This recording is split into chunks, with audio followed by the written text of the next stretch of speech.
Wonderful SR ક્રિએશનમાં આપ સર્વેનું સ્વાગત છે। આજે આપણે જોઈશું સોમવતી અમાસની વ્રત કથા મહાત્મય।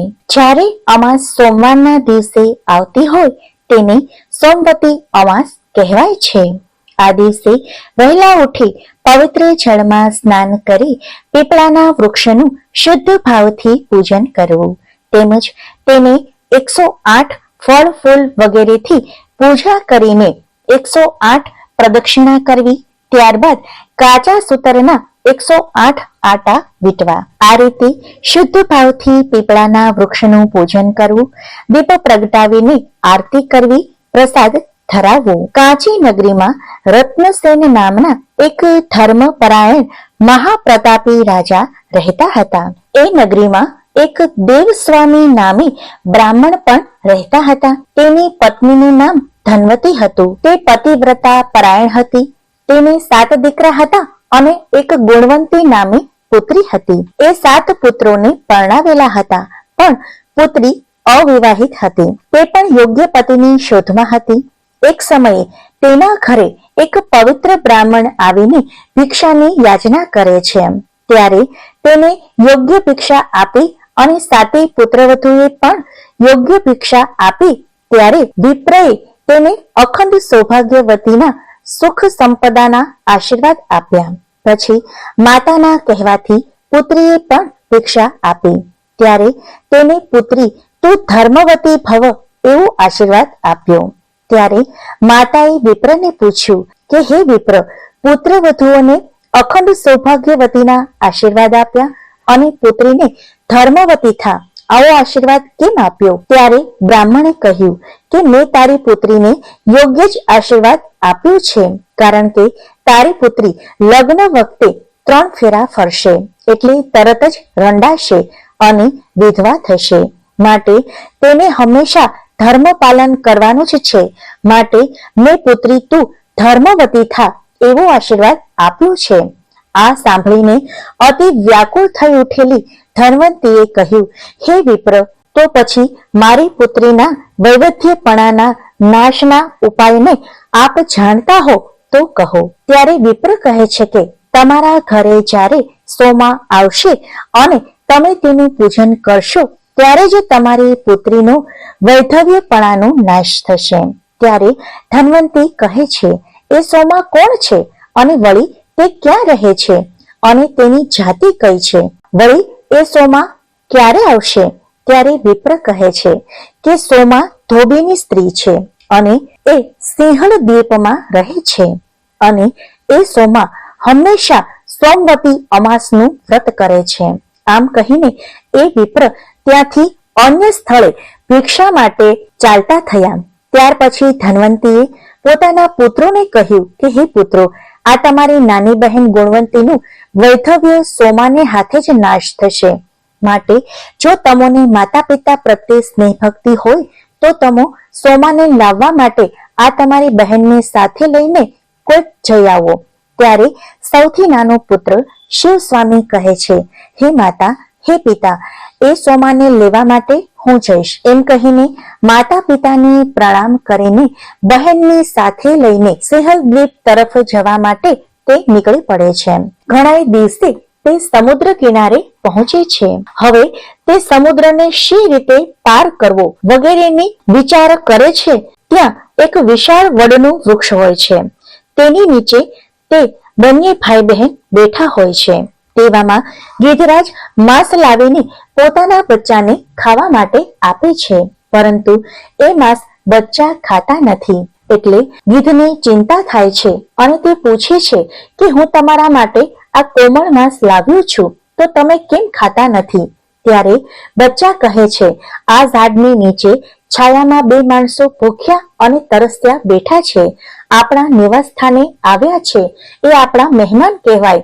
એમણે કાંઈ ખાધું પીધું નથી તો અમારાથી કેમ ખવાય? ત્યારે ગિધરાજે એમની પાસે જઈને પૂછ્યું કે તમે કોણ છો અને તમે શું જમશો?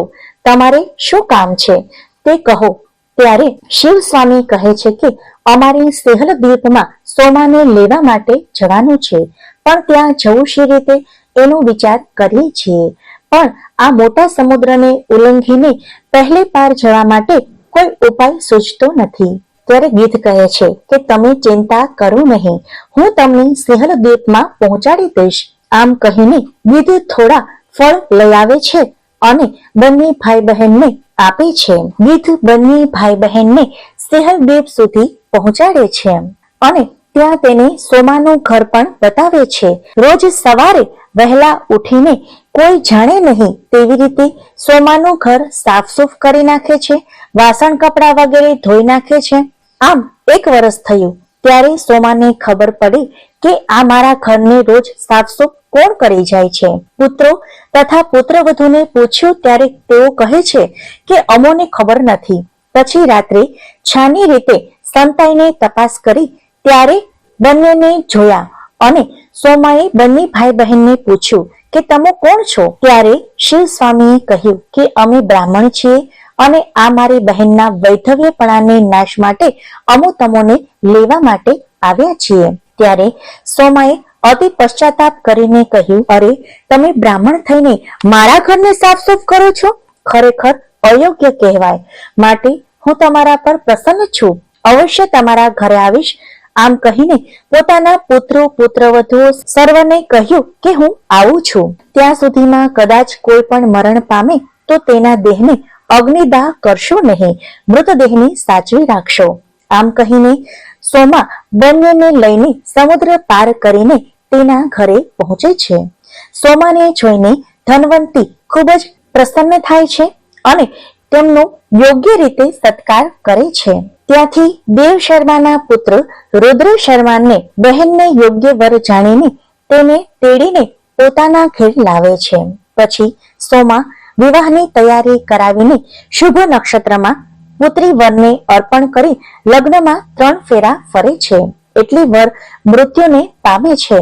આ જોઈને શોક કરવા લાગે છે, પણ સોમાએ જરાય શોક કર્યો નહીં અને સોમાએ તરત જ વિધિ સહિત સંકલ્પ કરીને સોમવતી અમાસના વ્રતનું પુણ્ય ગુણવંતીને અર્પણ કર્યું. એટલે આ વ્રતના પ્રભાવથી રુદ્ર શર્મા સજીવન થાય છે અને જાણે ઊંઘમાંથી જાગ્યો હોય તેમ બેઠો થાય છે. આમ રુદ્ર શર્માને જીવતો કરીને વિવાહનું કાર્ય સંપૂર્ણ કરીને સોમવતી વ્રતના અમાસનું મહાત્મ્ય સમજાવીને સોમા પોતાના ઘેર જવા માટે નીકળે છે. આ દરમિયાન સોમાના ઘરે તેનો પતિ, પુત્ર, જમાઈ એમ 3 જણા મરણ પામે છે. કાંચી નગરીથી નીકળેલી સોમાને માર્ગમાં ચાલતા કપાસની ગાંસડી માથા ઉપર ઉપાડીને આવતી એક વૃદ્ધાએ કહ્યું, બહેન, હું આ ભારથી પીડાવ છું, માટે આ કપાસની ભારી તો નીચે ઉતરાવ. ત્યારે સોમા કહે છે, આજે સોમવતી અમાસ છે, માટે આજે રૂનો સ્પર્શ ન કરાય. તેવામાં આગળ ચાલતા એક મૂળાની ભારી માથા ઉપર ઉપાડીને આવતી એક વૃદ્ધ સ્ત્રી કહે છે, બહેન, આ મૂળાની ભારી તો ઉતરાવ. ત્યારે સોમા કહે છે, આજે સોમવતી અમાસ છે, આજે મૂળાનો સ્પર્શ ન કરાય. આમ કહીને નદીમાં સ્નાન કરીને વિષ્ણુ ભગવાનની સાથે પીપળાનું 108 રત્નો એટલા જ ફળો, ફૂલ, દુર્વા, અબીલ, ગુલાલ વગેરેથી પૂજન કરીને 108 પ્રદક્ષિણા કરે છે. પીપળાને કાચું સૂતર વીંટાળે છે. ભગવાનની સાથે પીપળાને પણ પ્રણામ કરે છે. તેવામાં સોમાના ઘરે મરણ પામેલા પતિ, પુત્ર, જમાઈ ત્રણેય સજીવન થાય છે અને સોમાનું ઘર વિશેષ સમૃદ્ધિ વાળું થાય છે. સોમા ઘેર આવે ત્યારે પુત્રવધુએ કહ્યું, આપ ગયા પછી પુત્ર અને જમાઈ મૃત્યુને પામ્યા, ફરીવાર જીવતા કેમ થયા? ત્યારે સોમા કહે છે, મેં પહેલા સોમવતી અમાસનું વ્રત પૂજન કર્યું હતું, તેનું પુણ્ય મૃત્યુ પામેલા રુદ્ર શર્માને અર્પણ કર્યું, એટલે તે જીવતો થયો અને પતિ, પુત્ર અને જમાઈ મરણ પામ્યા. વળી પાછું માર્ગમાં ચાલતા ચાલતા સોમવતી અમાસ આવી તે દિવસે તેનું વ્રત પૂજન કર્યું. તેના પ્રભાવના કારણે જ ફરી પતિ, પુત્ર અને જમાઈ જીવતા થયા છે. આ બધું જ પ્રભાવ સોમવતી અમાસનો છે. માટે તમે પણ જો સુખને ઈચ્છતા હો તો સોમવતી અમાવાસ્યાનું વ્રત પૂજન વગેરે અવશ્ય કરશો.